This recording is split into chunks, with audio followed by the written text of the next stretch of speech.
My name is Sabrina. Born and raised in Montreal, Quebec. I come from a very tight-knit family. I have one sister who's 2 years older than me. I would say that my upbringing was a semi-religious one. I did spend a lot of time with my grandmother on my father's side growing up, and she was a religious woman.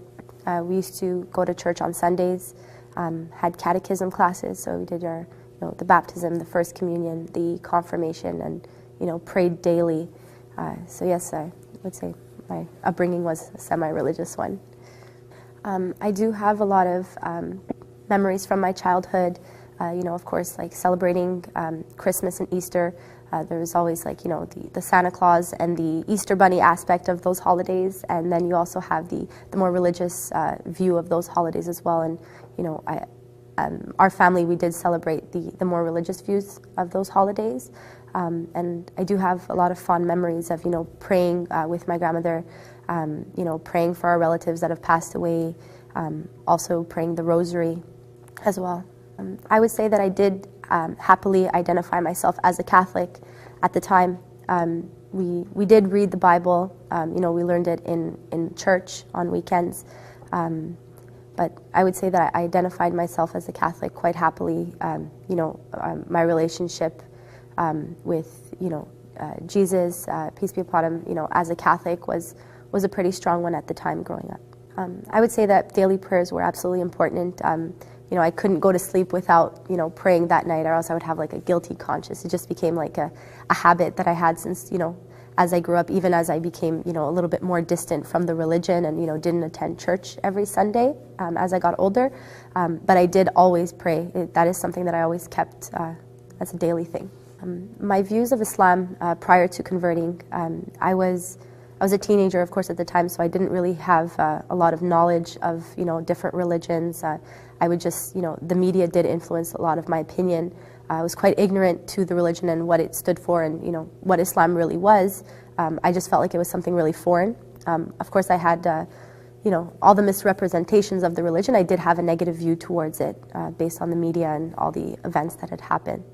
For example, the events of 9/11, right away you see this is a, Islam is labeled on this type of thing. So when someone's ignorant of the religion, you're going to look at an event like that and say, well, why would the religion condone this? Why would Muslims condone this? So for sure I did have a negative view, which was of course all misrepresented, but I did have a negative view of Islam prior, as a teenager. My quest for Islam really began when my grandmother passed away, because she was, the main part of me, of the, all the religious aspects of my life growing up. When she had passed away, I was a teenager, and like most teenagers, I was very, I did pray every night, of course, but I was very distant from the religion at that time. And when she had passed away, it was almost as though, the same way you get into a car accident and you don't really ask for it. It's like it forces you to wake up, because we're always postponing those thoughts of, what's after life, what is the purpose of life. And when you're a teenager, that's the last thing on your mind. Even though you might have, spiritual feelings towards, religion and God, of course you're gonna, you're too busy with your social life and such things. Whereas when she passed away, I felt like it just forced me to wake up and look at my life from outside of the box. And, I was, ashamed with what my life was at that time. And I felt that, I should be reflecting, in action what is in my heart, because I did have, a huge, spiritual side that I felt that I was always neglecting at the time. I came across the Holy Quran, not necessarily in a specific event. Of course, when I had decided I was wanting to learn more about different religions and learn about Islam in particular, of course I did look to, the Quran. I did a lot of online research where, of course, you see a lot of, good and bad, of course. So I did prefer books at the time. I was given an English version of the Quran, and this was all prior to me converting. I would say a good year and a half prior. And of course I read it, front to back. And the particular verse that I would say that inspired me in the Quran was, the fact that there is a whole chapter named Maryam.